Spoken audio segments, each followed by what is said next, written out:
Alright, sir. So, continuation pa rin ho tayo. At ngayon naman, sir, ay mag-taste test na po ba tayo? Yes. Yes. Actually, itong mga food na pinipare namin sa inyo, Sir Buddy, Yes, ma'am. ito, most of these available na sa market. So later, i-visit niya yung kiosk namin sa SM kiosk. So, ang iba naman nito is nasa R&D pa namin, nasa pipeline pa namin. So, really wanted you guys to test Sige our po. product.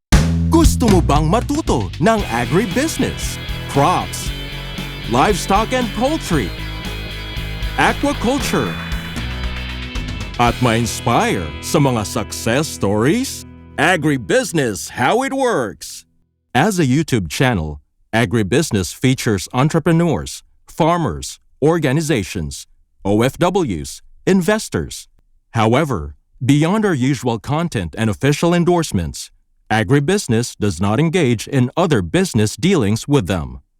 While our viewers and featured individuals and entities may choose to pursue business deals with each other on their own, we encourage them to be cautious in doing so.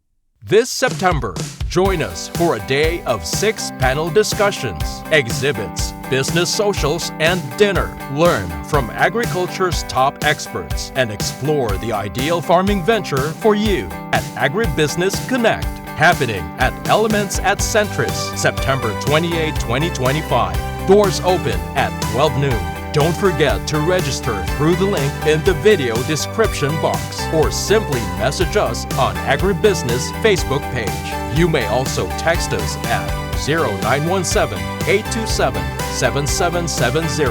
Strictly no walk-ins. Meet the Agribusiness Connect panelists. Rice and corn, high-value crops and orchard, smart farming and precision agriculture, livestock and poultry, aquaculture, mechanized farm machineries. Exciting prizes and giveaways are waiting for you. Win a trip to Taiwan, made possible by BNG Travel and Tours Services. 2 lucky winners will be announced during the event. Win an Aralat Gala trip made possible by Inspired Learning Tours. Win exclusive gift certificates from Kiwami, Japanese Master Kitchen. Lucky winners will be announced at Agribusiness Connect. Don't miss it. Traveling anywhere around the world? Book with Mango Tours Houston for exclusive discounts. We would like to thank our major sponsors: Rural Bank of Angeles, your rural bank of choice; Tate Bannerman Feeds, best value solutions for shrimp farming; AgriDom, empowering you with digital agriculture; Amo, ako'y magsasakang organiko, itaas ang ani, ibaba ang gastos. All certified equipment, a company steered by experts, manned by professionals. Greenland Organic Fertilizer, katuwang sa pag-asenso ng magsasakang Pilipino. Tuburan Coffee, hand-picked and roasted with love. And Tuburan 360, Nutri-Hydro Plant Nutrients. Think precision, think Nutri-Hydro. Villa Orbe Farms, pioneer of pure Berkshire and grass-fattened crabs. Bulacan Dragon Fruit Depot, source of quality dragon fruits and planting materials. Dendrotonics, agarwood and deforestation. For God, country and wealth. Bio and Biofertilizer. Teknolohiyang Pilipino, gawang Pilipino, para sa Pilipino. Yamang Bukid, galing sa kalikasan, alay sa kalusugan. Rick Zwan, sharing a healthy future. Restore Solutions, reinventing sustainability. Transfer it, print on anything. Don Benitos, pambansang cassava. We would also like to thank Sugarcane and Beyond, RSL Fish Crackers, Innovative Agro Industry, Rumsol, Boa Machines, Turbulent Greenhouse, Crispy King, Asil Laboratories, Don Ricardo's Lechon House, Bank of Makati, Goodell Chocolate, Card MRI. See you in Agribusiness Connect. Agribusiness Connect. Agriculture in full view. At the same time, ma-promote yung aming product. Yes, sir. Kaya papakilala namin ngayon umaga ang aming plant manager, si Mr. Roy. Hello, sir. Good morning, sir. Okay, sir, lapitan natin. Okay. Opo. Have it? Ayan, so we have here, sir, yung aming ginagawa na dinedevelop pala na gelato. So ito, yung gelato. yes. Actually, ang pinaka-base na ginamit dito ay yogurt. Yogurt. Yan. Pero may iba't ibang flavor na rin na ginawa kami dito. Sana magustuhan nyo habang tinitikman mamaya. Ah, yes po. Then, meron din kami variety of cheeses dito. Meron kami Gouda. Meron din kami quesong puti. Ito, ginamit namin dito is Carabao milk. Oh. Yan. Meron din kami Interesting. ditong mozzarella. Ito naman, cow's milk ang ginamit namin. Cow's And milk. Gouda ulit. Ito naman, butter made from also our cow's milk.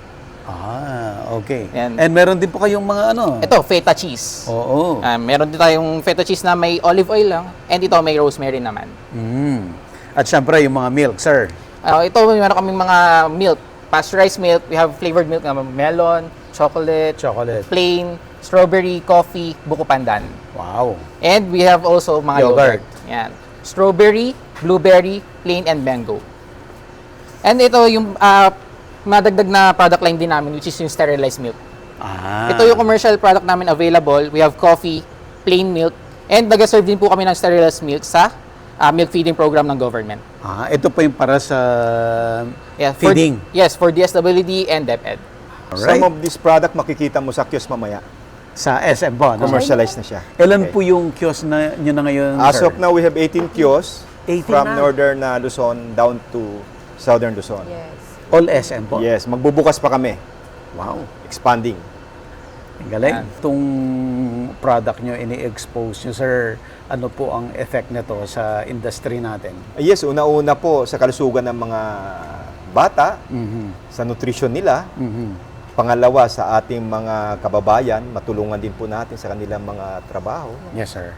At pangatlo, yung sa ating supply sa ekonomiya natin, yung pangailangan ng gatas. Yes, local lang kasi. Local lang siya. Most of our suppliers local lang din. So, ano talaga siya, maraming involved dito sa value chain from the direct materials. Nakita nyo kanina yung mga raw milk. So, Yes, ma'am. pinaprocess yun. May dinadagdag kami ng mga direct materials. So, hanggang maging isang finished products po ito. So, yung na-mention ni Sir in terms of employment din dito sa Ibaan. Ibaan. So, marami kaming mga natutulungan din ng mga empleyado. So, yun. Sir, mahirap ba yung mga challenges sa value chain ng local products? Hindi naman. Hindi naman. Ginagawa lang naman namin ay pinopromote namin sa pangkalahatan. Kumusta po yung pagtanggap ng mga mamamayan natin doon sa mga produkto? Sa kasalukuyan na mula nagsimula kami sa milk feeding program hanggang sa market namin, okay naman, wala kang masabi. Because we have assured a quality milk product pag nilabas po namin sa aming planta.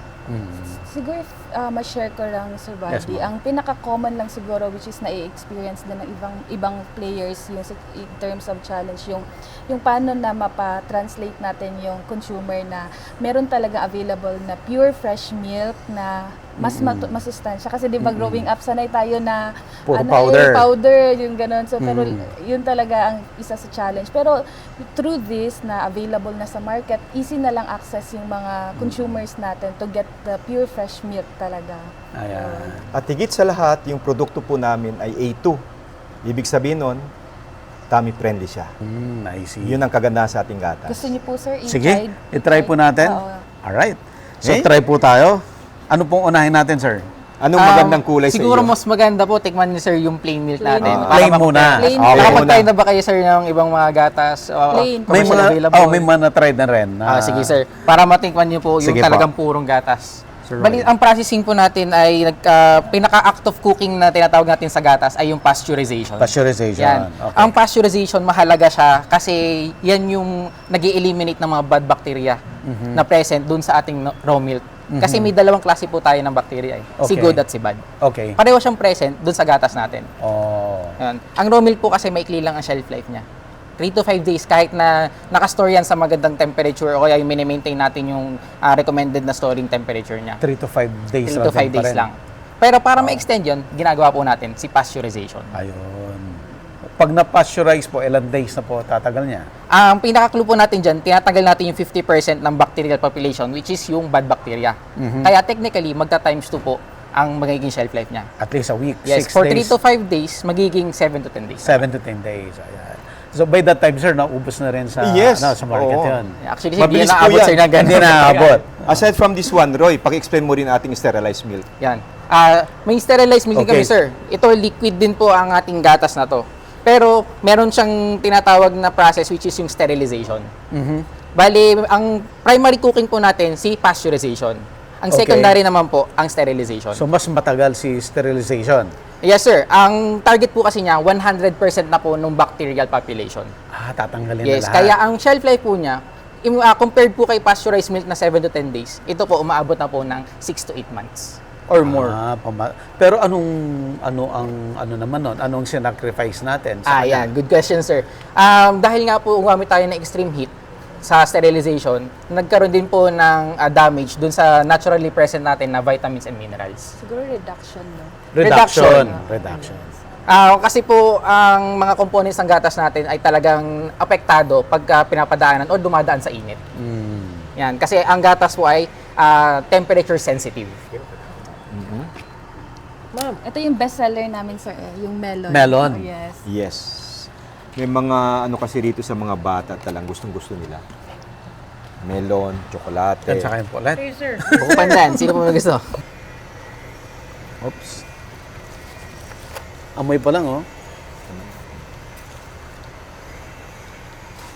May mas masarap pa dyan. Matik mo na mamaya yung yogurt. Yogurt. Sir, ang production nyo, hindi nagkukulang. Hindi. Nagkukulang. Hindi. Continuous pa rin. Continuous. May management kami sa mga herd namin. Pero kahit mga nakman yan, meron pa rin nagmi-milking pa rin. Ibig sabihin, may napoproduce pa rin kami na gatas para sa aming planta. Isa sa best seller namin din, sir. Yung chocolate. Chocolate. Yes. Very attractive Try sa natin. mga ano yan. Try po natin. Mall goers namin yan, number 1 talaga. Pati pandan. Pandan. Ano po yung mga ingredients na yan? From fresh ano rin? Or Actually, ang ginagamit na po namin dito is yung commercially available na stable po sa pag-process. Like yung ginagamit nila sa baking. para hindi masira? Yes. Although maganda rin po na gumagamit talaga natural flavorings, pero yun po ang mahirap i-maintain ang standard na lasa. Kaya dito po mas madali natin na may introduce sa market na talagang standardized yung ating flavors at saka yung gatas na quality. Sir, anong marketing ninyo para doon sa store dumugin ng tao? Ay, meron po kayong mga ano namin sa aming mga Facebook. Okay. I-create din po kami ng mga ano namin sa mga group chat, gano'n. As of now, may mga marketing team kami na umiikot aside from the usual na kiosk lang talaga. Yeah. Pinopost din po namin talaga lahat yan. Napakalawak kasi ng marketing eh. So we have to maintain our own team talaga na i-promote ang ating product. Opo. Aside from that one, yung sa inyo rin po. Kaya kami nagpapasalamat sa inyong pagdalaw dito sa amin, pagbisita. At may pamahagi niyo po ang aming produkto. Kami ay bigyan nyo ng chance na Yes. makita po yung lahat ng aspeto ng Actually, yung maganda rin po kasi produkto. yung ganitong discussion kasi na-share po namin kung ano nangyayari po sa likod bago mangyari yung finished products. Kasi yung mga consumer natin, usually, bibili lang po yan, iinom. Oo. Pero Hindi yung nila pinagdaanan nakikita. ng produkto, hindi po Yes, nila alam yun. Hindi nila na-realize yun. Yes. Ang daming Hindi po siya nangyari. basta-basta. The hula process po niya from the silage production to feeding ng mga baka natin, sa milking, tapos hanggang makarating sa ating planta, hanggang Yes, sir. ma-process, hanggang may market Kunin na natin. Yun ang pinakakumpletong cycle niya talaga. And of course, papasa po yan sa mga ano natin. Regulatory agency po natin ng FDA, gano'n. Actually, sir, yung di ba yung general knowledge na almost 98% ng milk requirement ng Pilipinas ini-import po talaga. Yes, So yung 2% lang yung locally produced. So with this 2% na. locally, Dati yes, kasi 1%. oo, 2% na. Nag-improve Oo. naman. So, Nag-improve. part po kami dun sa 2%. Okay, na, kayo nagpataas. Kami nagpataas. Part po Okay. kami doon sa 2% na locally produced na milk products po. So yun. So, sir, Marami pong local players talaga na nagde-dairy, involved into dairy. Pero sa amin po yung pinakamalaki talaga. May kumukuha rin po sa amin. Dahil 2% lang, sir, yung nasa-serve, gaano kalaking negosyo ito, sir, pag napa-increase natin yung requirement na kaya nating i-produce? As a short background lang ng milk feeding program, started in 2020. Sa last year pa lang, 2024, almost 15 million pouches sa milk feeding program pa lang. Sa 2025, as we expand, ito ang mga pasteurized milk natin, pati sterilized, nilalabas na rin namin.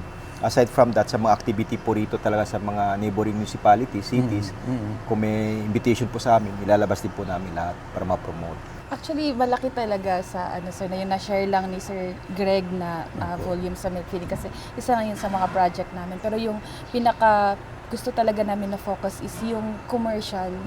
Yung nasa commercial talaga yung products namin para marami, alam ko madaming Filipino yung gusto talaga yung pure fresh na milk talaga. So, yun, yung goal namin is marami yung makakaalam, especially yung mga willing na or gusto talaga yung nahanap talaga nila na yung milk na pure milk talaga. So, yun po sir. So, in terms of volume, malaki po talaga siya. Marami po yung masiserve namin. So, hopefully lang hindi dito sa Luzon and sa Visayas and Mindanao na dito. So, sir, you wanna try our cheese Sige po, try natin yung ibang From Try niyo po yung Quezong Goda to Quezong Puti. Sa Quezong Puti, Carabao's milk po yan. Nanggagaling pa po yan ng Nueva Ecija Nueva natin. Ecija. O nga sir, meron din daw kayong kalabaw na Farm dairy. doon. Yes. Nagustuhan niyo, sir? Sarap. Yung mga sir, yung cheese natin, yung dito, yung correct Gouda cheese, acquired taste talaga siya. So parang sa amin ako personally yung experience ko, kailangan i-try mo siya parang 3 beses. Saka parang, alam yun sir, pag una parang medyo, lalo na pag hindi ka eater talaga ng cheese or parang you want to try lang. So parang i-try mo talaga siya ng 3 beses. So yun, parang Hard naman si sir. hard. This one, ito yung Gouda cheese. Try natin. Then next sir, pair it with sir? The grapes sir. Masarap. Okay, sir. Your milk. Parang imported. Para important. Aging na po yan. Umabot na ng 1 taon mahigit Yes po. ang Gouda natin. Usually po kasi talaga, habang nag-age yung cheese, dun lumalabas talaga yung lasa niya, yung flavor niya. At saka yung quality na gusto namin ma-reach, yung comparable or competitive po sa talagang commercial market na, even international market. Very competitive. Thank you, sir. Ang sarap. Series of R&Ds and trials po ang ginawa. Matagal, sir. Matagal yung Yes. Yung iba, umabot pa, lampas na 1 taon. Talaga. May mozzarella cheese din sa'yo, sir. Ito, yung iba, kinoconsume talaga siya na fresh. Yung iba, talagang preferred nila niluluto. Kasi ginagamit talaga to for pizza. Kasi stretch talaga ang trademark ni mozzarella. Pero pwede kainin na ganyan. Pwede rin, sir. Try po natin. Pero meron po din, dito. diba? Ginagamit siya Ay, for oo, tteokbokki, yung mozzarella. Yan. Malalaki.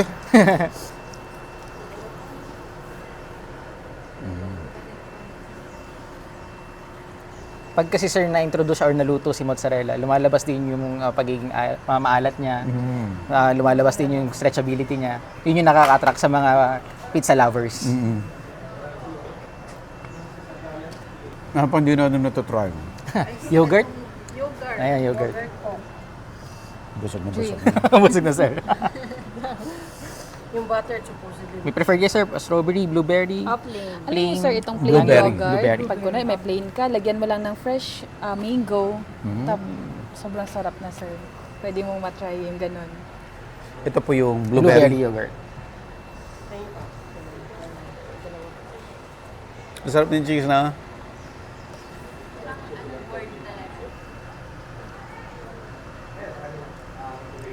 Sarap. Yung yogurt, sir, pwede siya dun sa, kasi may mga individuals na may tinatawag tayo may milk allergy or lactose intolerant. Sa liquid siya usually nakukuha. Pero pwede siya sa yogurt. Yung mga ganung individual. Natatanggal pag Yes, yogurt kasi na. good for the gut ang yogurt kasi may probiotic siya. Ako sir, personally lactose intolerant. Talaga? Yes, sir. So pwedeng gawin mo daily kumakain ng Pwedeng yogurt? pwede, sir. Tapos anong chef life naman ng yogurt? Ang yogurt po namin usually ay nasa 3 weeks po. Longer compared kay pasteurized milk. In fairness ha, para yung mga imported ha. Thank you po, thank you po. Thank you, sir. Okay, Sir Roy, ano bang specialization mo? Ba't ang sasarap ng gawa nyo? Good question yun, sir. Kasi hindi talaga to common na kinukuha sa college. Aha. I graduated BS Agriculture Wow! sa UPLB. Talaga? Pero ang major ko is Animal Science. Pero after that major, meron pa kaming tinatawag na specialization. Which is ang okay. kinuha ko naman is yung data Eto na. technology. So talagang panggatas. Kaya mag-develop tayo ng kahit anong flavors, products, kaya po natin. I see. As well as maintaining the quality, yan ang forte po natin. Galing. Ang palette cleansing. Yung production po kasi namin ngayon is talagang special batches. Compared po sa commercial production, talagang mas mahal po talaga pag special Kasi batches ano siya. din siya, sir, totoo talaga tong hindi siya reconstituted, sir, ba? So, totoo talagang fresh milk ang gamit papuntang Gouda cheese. When it comes to cheese making, kailangan kasi patience yan. Hindi siya kailangan or hindi dapat madaliin. Kasi unang-una, tulad ng sinabi ko kanina, temperature sensitive. Oo. Then, crucial din yung development and curing niya. As well as yung fermentation. Para ma-achieve natin yung high quality na cheeses. Yung mga viewers po ng agribusiness, hanapin nyo na yung mga produkto kasi talagang quality, masarap, Pure. o comparable siya sa ibang brands. Yes. Mas masarap pa actually. Ito po yung aming bagong dinidevelop na yogurt gelato. Abangan po nila. Abangan. So hindi wala pa sa market. Wala pa po, sa ha? market, sir. Wala Isa pa kayo po. sa mga unang makakatikim. Tayong unang titikim nito. We have peach flavor man po. Walang sasabay sa akin. Ayun na sir, sumasabay sila doon. First to taste, sir. Sarap. Gusto ko yung may sour flavor siya, masarap. Main contributor po dun sa flavor na yun is yung pinaka-base natin, which is yung yogurt. Yung base. yogurt. Yes. Real yogurt. Totoong yogurt siya, pero kinonvert namin into gelato base. Wow. Yan. Para magkaroon tayo ng gelato na comparable naman siya doon sa mga Italian natin na mga ice cream. So you're one of the few to taste, sir. So hopefully, sir, malabas na namin sa market. So ongoing R&D siya, sir. So aside doon sa yogurt base, sir, we are trying to improve also gelato base na hindi yogurt. So mas yung for the sweet lovers naman, sir. I see. Pero parang hindi R&D to ha, parang Pwede na ba sir? pang market Ready na ba, na. Pwede na ba, sir? Ready Yes to po. go na? Release. Yes po. So we have different flavors, sir. We have peach, kiwi, we're experimenting durian, and Passion blueberry, fruit, passion passion fruit. fruit, Strawberry also. green apple, pineapple. So, lahat yan sir. Talagang pinaplansya namin para pag nilabas namin sa market, katulad na reaction mo ang makukuha namin. Ilang branches na po ulit tayo? 18. 18 branches sa mga SM malls. Yes. So, kiosk type po siya. Pwede ba kayong mag-mention ng ibang mga branches? Meron tayo. Lipa, SM Lipa, Batangas. SM Lipa, Sukat. SM Batangas, Santo Tomas, ma'am. Jazz Marquee Mall, Fairview, Fairview, Bikutan, SM Tarlac. pati Tarlac, Yes, we have, sir. Bataan, meron din. pati Bataan. So we have North, Central, and And South. So, ayan. So, madali na lang po hanapin kasi available na po siya sa SM. Ma'am, may additional po kayong gustong ikwento dito sa mga produkto natin? Actually, itong product po talaga namin ay we really thought of na yung makakontribute na sa ekonomiya, sa local and sa national government. So, with these products, yung aim namin is maging open ang every Filipinos na i-consume talaga yung real milk. So, hopefully, they'll try and our products na available po sa market, available po sa SM kiosk, and also we also have two Ayala sa Marquee Mall. Marquee Mall in Pampanga. In Pampanga, yeah. So, isa na doon. So, yun. And then they can reach us sa Facebook if they have any comments or gusto nilang i-produce, then i-develop namin na product na gusto nila, so they can connect with us also. Yes po. Ano po yung Facebook page po? Aces Farm Fresh. Farm Fresh po. Aces Mag-verify Farm Fresh. Aces Ayan. Farm Fresh. So, ngayon naman kasama natin si Cap Daniel Agudo. Sir, Hi, good kumusta? afternoon po. Welcome Ayan, to Lipa City. Yes sir, at andito na tayo sa store ng Aces, Aces Farm Farm Fresh. Ayan. Ito ang ating farm sa Lipa City. Opo. Meron tayo right now 18 na stores, Branches. Stores. branches. So, pakilala rin natin, ma'am. Lapit po Ayan. kayo. Ayan, si ma'am Judy Hernandez. Ayan, si ma'am Judy Hernandez. At kayo po ang marketing. So, kayo po yung best person to describe yung mga products natin. Opo, yes. Sige nga po, ma'am. So, bali po, ang kiosk po natin, isa po siya sa pinakamalaki po binabagsakan, commercial sale po ni APC. So, from plant, dito po natin binabagsak po yung mga milks na mas marami pong volume. Dito Oh, po. I see. So, bali po, yung kiosk natin po is, meron na po tayong 18 branches. Sige nga, ma'am Judy, ipakita ka natin yung mga Opo, products so, nyo. ito po yung mga product Alright. natin. Ayan. So, from pasteurized milk, meron po tayong 6 flavors. Aha. Apo, ayan. Mag-start po tayo kay plain, kay choco, kay coffee, kay melon po, kay buko pandan. Ayan. At ano And pong kay sizes ng strawberry mga to, po. ma'am? So, available po sa kiosk po ang ating 1 liter and 200 ml. So, meron din po tayong yogurt, meron po tayong 4 na flavor. So, meron din po tayong plain, blueberry. Yeah, masarap yan. Yes po. Mango po and strawberry. Ayan po yung mga available po na pwede po nating mabili dito sa kiosk. Kumusta po ang movement ng produkto? Itong Lipa ang isa sa Isa po sa top. malakas Top. top sales sa bentahan ng produkto ng Aces Farm Fresh, ang Lipa City branch. Kumusta yung pagpapakilala ng produkto? Ayun po, since sa Philippines po, medyo yung ano naman po tayo na ang milk po talaga is not in our culture po talaga. Ayun po, medyo syempre po sa una naging challenging. Pero since nag-come up po talaga kami sa free taste, lahat po ng kiosk namin Free may taste, lahat? Yes po. Kasi gusto po talaga namin yung ipatikim po talaga sa kanila na masarap po yung pinuproduce po na milk po dito sa atin. At saka po ito ay locally sourced po. Gusto po namin ipagmalaki na locally sourced po talaga yung milk natin. And yun nga po, pag natitikman po talaga nila, and nasasabi po talaga nila, ay, ang sarap po. Ang sarap po talaga ng milk natin. So, ang kagandahan din po niya kasi it's a real, pure, fresh cow's milk po talaga. May mga social media account po ba? Paki-follow naman po ang aming page, Aces Farm Fresh po. Ayan. Halika na at pumarine para matikman natin ang masarap, Masarap. malinis at napakasustansyang gatas ng Aces Farm Fresh. Ayan. At ang aming gatas ay A2 milk. Ang ibig sabihin noon ay tummy friendly. Ayan. So tayo na bumili ng aming gatas. Salamat po. Thank you, sir. Thank you so much po.